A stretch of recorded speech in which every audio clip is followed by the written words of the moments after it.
আরে আরে, আমি কাজের জন্য আজকে বেরিয়ে পড়ি বাড়ি থেকে। যদি কাজ না করি মাঠে, তাহলে আমি কি করে ভাত খাবো?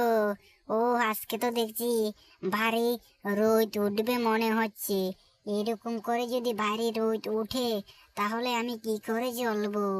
এত পরিশ্রম করে কি আর খেতে পারবো? আহা, কিছু না করে তাহলে কিভাবে খাবো? না, আস্তে আস্তে মাঠের দিকে যাই কিছু আমি মাটি কেটে কেটে আমি ফেলতে হবে। তারপর আমাকে ফসল করতে হবে। ওহ, কি গরম যে আজকে পড়ছে! আমি কতক্ষণে আজকে মাঠে যাব, সেই কথাই তো চিন্তা করছি। মাঠে তো এত দূরে মাঠে যেতে যেতেই তো দেখছি দিন অর্ধেক হয়ে যাবে, কিন্তু কাজের বেলায় কোনো কিছু হলো না। আরে আরে, আমি দেরি না করে, কথাবার্তায় বেশি না বলে তাড়াতাড়ি আমি চলে যাই। আরে আরে, এবার মাটি কাটা আমি শুরু করে দিয়েছি।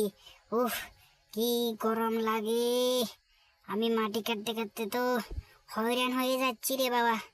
যাক, এতক্ষণ পর্যন্ত মাটিগুলো শেষ হয়ে গেল। এবার একটু সমান করে দিয়ে আবার একটু আমি জিরিয়ে নিতে হবে। না, এবার একটু বসা যাক। এত পরিশ্রম করে কি আর আমি ভাত খেতে পারবো? উফ, কি করি সেই কথাই তো চিন্তা করছি। একটু আমি বসে একটু বিশ্রাম করি, তারপর আমি কিছু ভাত দুটো খাবো, তারপর আবার আমি কাম ধরবো।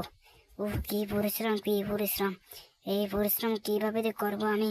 না, এবার আমি ভাত দুটো খেয়ে ফেলি। আমি এখানে বসে ভাত দুটো খেয়ে ফেলি। বাড়ি থেকে তো কিছু ভাত সংগ্রহ করে এনেছি, আমার বউ তো ভাত দিয়েছে।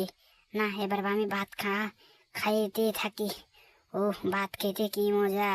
এদিকে বউ তো অনেকগুলি দেখছি খাওন দিয়েছে আমাকে। যেমন কর্ম এমন ফল।